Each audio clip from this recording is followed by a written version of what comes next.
इंसान में हमेशा दो तरह की पावर चलती है, एक पॉजिटिव एक नेगेटिव।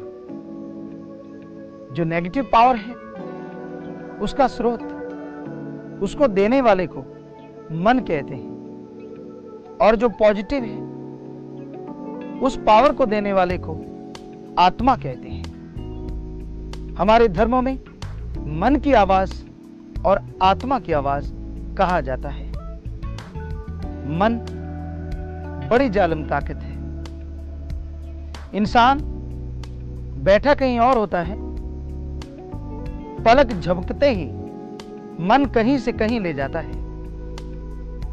मन का काम इंसान को भक्ति से दूर करना होता है। मन कभी भी इंसान को ओम हरि अल्लाह वाहिगुरु गॉड खुदा रब की भक्ति में नहीं लगने देता।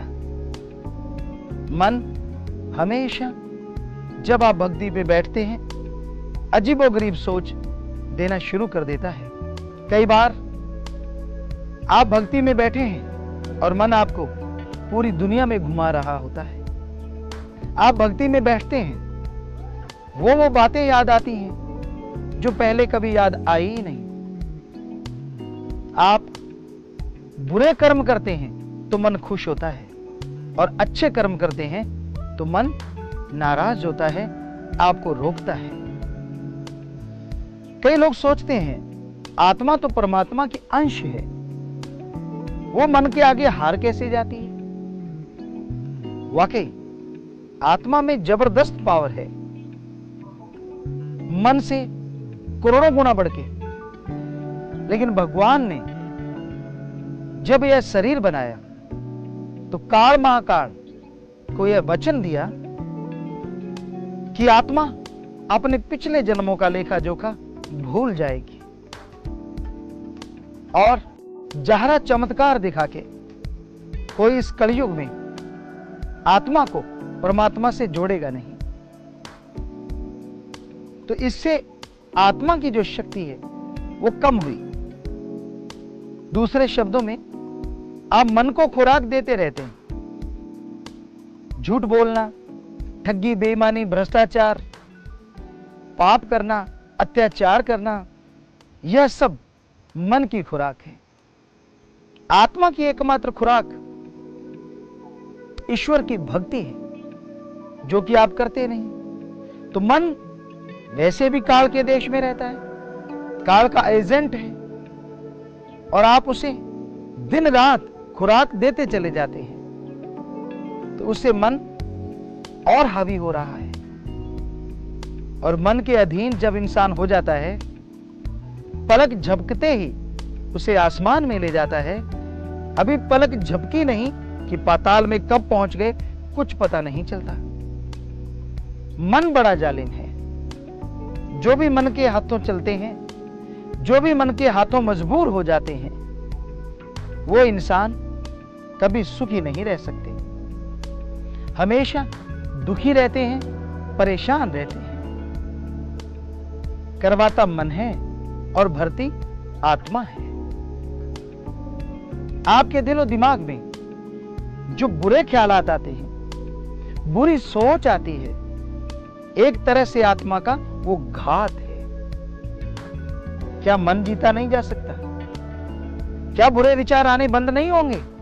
जी नहीं, मन जीता जा सकता है, मन को काबू किया जा सकता है। मन मूसा पिंगल भया, पी पारा हरि नाम। मन रूपी चूहा पिघला हो जाता है जब हरि रस को चख लेता है, क्योंकि ये तो स्वाद का आशिक है।